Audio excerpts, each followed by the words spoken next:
Hey, what's up guys? Welcome to the Dabs of Reality show. I'm your host, Tom Crawshaw, and today I've got an incredible trip report to share with you from one of my subscribers. He had 7 grams of the Golden Teacher's magic mushrooms, and wow, what a story I have to share with you guys today. And you know what guys, listen, I've had some experience with psychedelics, but I'm just getting so many amazing stories in the comments of my videos that I just had to put this together in a video to share with you guys.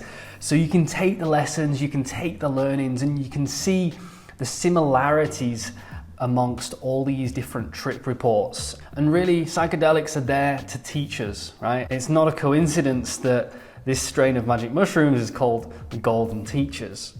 So listen guys, before we get into this trip report, I know most of you watching this have probably not hit that subscribe button yet. It means a lot to me. And also you're gonna see the new videos on your YouTube feed, the ones that I'm gonna be releasing with more of these trip reports, more of these Your Brain on Drugs, where we go into the science of psychedelics, and more musings and ramblings on what does this all mean, what is life about, how do psychedelics play an important role in raising the level of consciousness of humanity. So that's a lot of bold topics to be covering, so you don't want to miss some of these new videos. I've got some really amazing things to share with you in the future.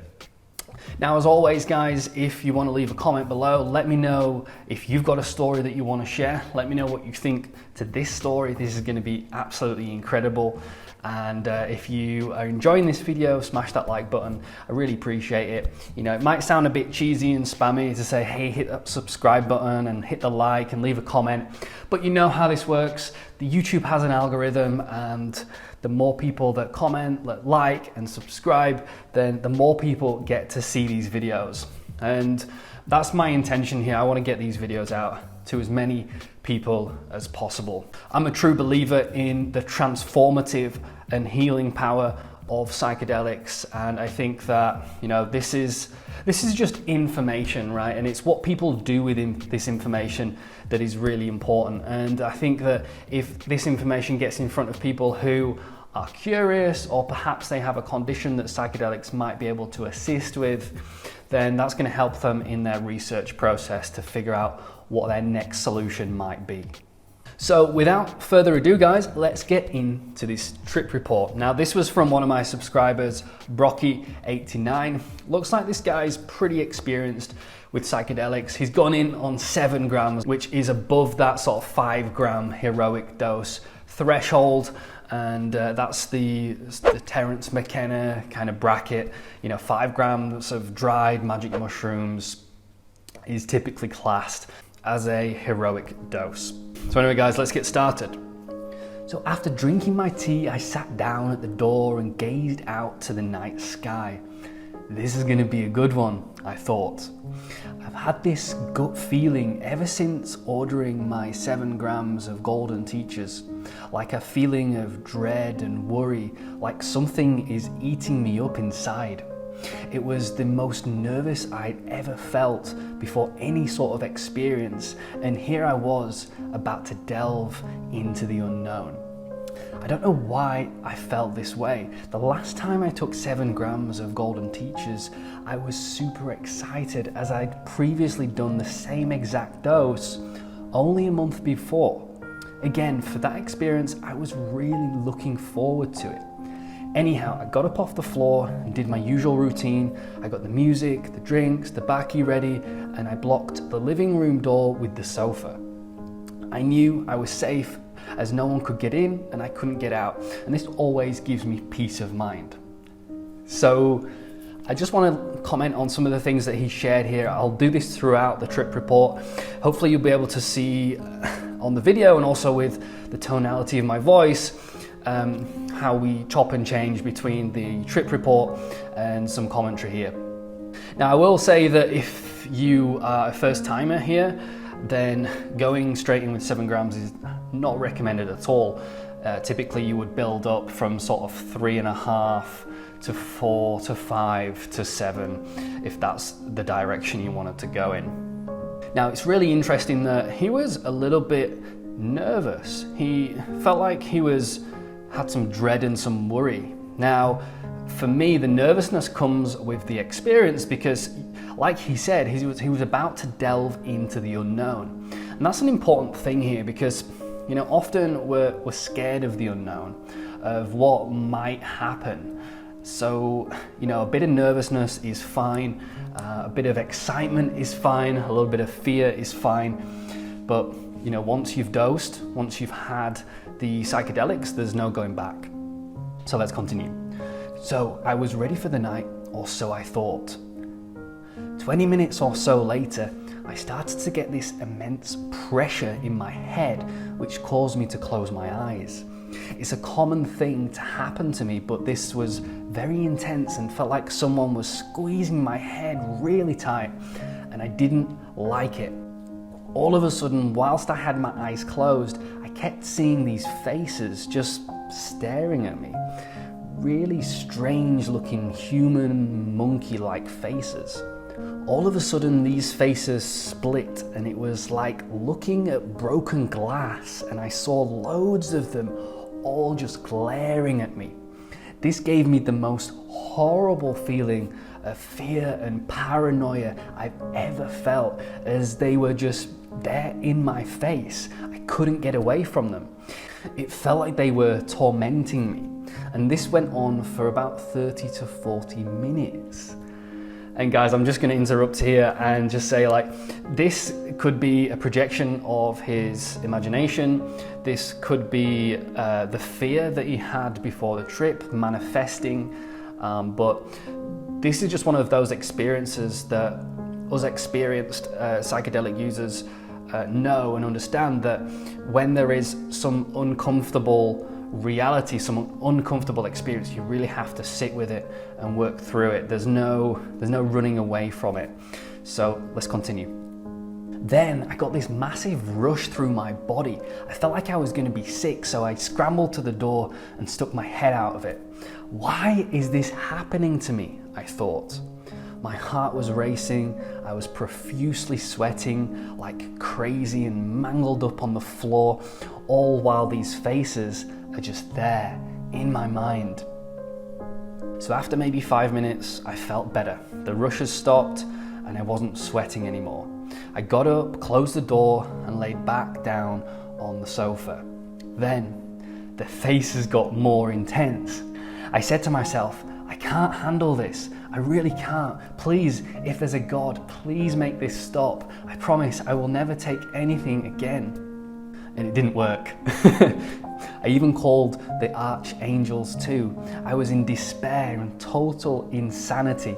I nearly phoned my pal Danny, as he was a backup if things went wrong. I didn't want to admit defeat though. I almost asked my wife for a sleeping tablet to try and make it stop. It was a situation I've never been in before. I started thinking and actually analysing what was going on. And then it clicked. I don't know how or where it came from, but I knew what was going on. I was looking at myself from a different perspective, but it wasn't me. It was us in a primitive state when we first started using mushrooms, almost like a memory. So I'm just going to interrupt here, guys. It sounds like, this was probably like the first hour of his trip, so it sounds like he came up pretty hard, had a really uncomfortable come up, on the floor and seeing these faces and really not having a good time. But like with all psychedelics, everything is always changing. Nothing lasts forever, and this situation has progressed. So let's see what happens next. Then I started ascending. It felt like I was being lifted up into the clouds. I was met by two angel-like beings. They gave me the most protective feeling I've ever felt. They took me to a swirling ghost-like platform that gave off vibrations. At one end was a warm blue light and the other a deep red. The angels were at each end and I kept floating through this platform-like thing, and I met each one as I followed their loving presence. They both gave me the power to fine-tune my own brain and control time and space. I could twist time with my mind and create vibrations. When I held a certain vibration, I felt it through my own body, and I could see my mental health as a meter. And when I got the right vibration for each thing, like depression, anxiety, each one would fill up and make me feel amazing. So just to clarify here, guys, I'm just jumping in. I'm not 100% sure what he means here, but I think he's saying there's some kind of like measurement. He can see some kind of measurement for each vibration. So when he tunes into a specific vibration, the kind of the measurement or the meter sort of fills up. I'm not entirely sure what he's trying to get at there, but let's continue. Each entity gave off different feelings. It was bliss. After what seemed like a lifetime, the two angels disappeared, and right there in the space, a white figure manifested itself in front of me. It took me away and told me telepathically, this is where consciousness is generated. You are pulled from the void and given an experience in a three-dimensional reality. But don't be fooled, this isn't reality. 3D reality is an illusion created by consciousness so it can experience different experiences from different perspectives. Everyone is the same entity, only the ego was created to individualize consciousness, but we all are one. So I'm going to have to interrupt here, guys.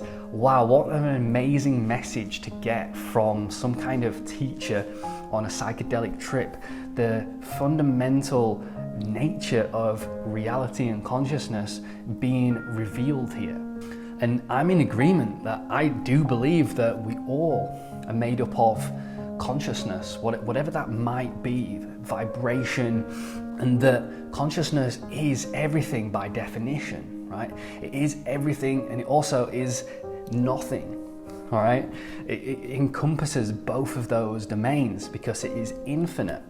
So how does consciousness experience love? Because consciousness is all things, right? Consciousness is love and hate. So what consciousness has done, it has manifested itself into these individuations, these souls and these egos combined to experience reality, to experience itself through different perspectives and different lenses. You know, without this experience here on Earth in a physical body, we wouldn't experience, consciousness wouldn't be able to experience duality. All right, and this is what I believe is one of the real purposes of consciousness and why we have chosen to come to this earth to inhabit these bodies at this particular time. So anyway, guys, let's get back into the trip report. I was then pulled through what seemed like a machine made from light. I was surrounded by little worker creatures made from the same light. The whole place was really translucent and very pale in colour. It seemed so familiar, as if I've seen this all before. Have I been here before? I pondered. I went through this machine that looked through the eyes of a primitive man again. I recognized this from a few hours earlier, only this time I felt no fear. I realized that however I judged this version of me was how I would react to it. So when I was showing fear, it was showing me fear. When I was beside myself, I would do crazily scary faces. Because I showed love this time, it showed love back. When I laughed in my mind, it laughed too. I was then back up to the machine, and then I was looking through the eyes of someone else. I had memories I didn't remember, but it was just like deja vu. Could I have been looking at past memories, like tapping into the Akashic records? So this kept happening on a loop for ages until I was back on cloud 9 with the two angels again. The same back and forth with the vibrations, the mind mending therapy, and the absolute feeling of pure bliss and love. I loved it. The vibrations I felt made my body feel like I was melting into the sofa. I laid there with the biggest smile on my face. How could I doubt the mushrooms? I laughed. It's what I asked for. I asked for what I needed, and the mushrooms gave me that. So I said thank you and blessed out. After a short while, the angels faded away, the vibrations started to come and go, and the visuals started to diminish. I checked the time, it was 3 p.m. I knew my wife would be asleep, so I took myself up to bed. All I did for hours was just think about my experience. I kept thinking about what the light told me. I honestly believe what it said. I believe we are one and we are here to experience life from different perspectives. And the ego is only there so we are not all the same personalities. Anyway, I could be wrong. Some crazy old night here, that's for sure. All day today I've been refreshed and on a new positive lift, and to be honest, it's exactly what I needed. Not bad to say I was going crazy at the beginning. Honestly, I've probably missed out so much detail, it can't be helped. We never really bring back the nitty-gritty details. Anyway, thanks for reading, or listening in this case. I hope you enjoy. And then to finish off this trip report, he says he believes what came to him was Michael, was the red light, and Uriel, the blue light at the time. He's not 100%, but that's what he thinks the lights were called. So, wow. Guys, that's the trip report in a nutshell, and wow, what a journey. And there's so many really important things in this report that I've commented on. So, and I'm going to recap. So in the beginning, instead of really like looking forward to the trip, he had a feeling of dread and worry. So one of the keys to having a positive and enjoyable and meaningful trip, and also to mitigate any negative experiences that you might have, is set and setting. So here his setting, which is his environment, the room, the people with him, in this case there was no one, was set up quite nicely. But the set, meaning the internal emotions, the thoughts, the feelings, the intentions, the internal stuff, it seemed like that he had this feeling of dread and worry, like something was eating up inside of him, and he went ahead with the trip anyway. Now, whether or not that was the right decision, I don't know, but he definitely got a lot of benefit from this, and perhaps, that's what had to happen. The mushrooms are there to teach you. They're there to give you what you need, not what you want, right? So as you move through a trip and something negative happens, something scary, if you think that you're going insane, it's just super important to try and relax as much as possible and to repeat the mantra, which has always helped me, is that this too shall pass. It just so happened that this passed for him, and he ended up having this amazing experience, getting lifted into the clouds, meeting these light beings, whatever they are, and getting this really potent message about consciousness. Now, I'm sure that he had a lot more information come through. Most people do on psychedelics. You have what seems like this stream and download of information that really is difficult to put into words. So he's done a great job here at sharing his experience. There's so much detail in here. Characteristic of psychedelic trips, the little workers showed up, and the little light workers. A little bit different from like the machine elves that people seem to experience on DMT, but same kind of vibes, right? These little workers, it seems very similar in my opinion. And ultimately, guys, at the end of a psychedelic trip, I've never come across someone who has regretted the experience. I've never come across anybody who hasn't sort of sank into this really amazing feeling of gratitude, of love, of connection, of wonderment, of astonishment, how much we don't know and how much that we're not currently perceiving that is out there somewhere, right? I believe when we take psychedelics, we're not just having a fully internal experience. I believe that we are altering the vibration of this human body machine, and that we're able to perceive different realities, potentially the astral realm, perhaps. And don't have much time to go into that in this video, but I do believe that we're tuning into a different reality. And this is why perhaps that we're able to interact with other beings. Anyway guys, that wraps up this video today. It's been a bit of a long one, but I hope you've tuned in and stuck with me to the end. If you'd like to hear more of these trip reports from different substances and different people, let me know in the comments. If you've got something to share, if you've got a story, please again, drop that in the comments. And if you've got this far and you've not subscribed yet, please do me a massive favor and hit that red button, and hopefully catch you again on this channel a little bit later. I'm your host, Tom Crawshaw. This is Dabs of Reality, and I'll catch you in the next video.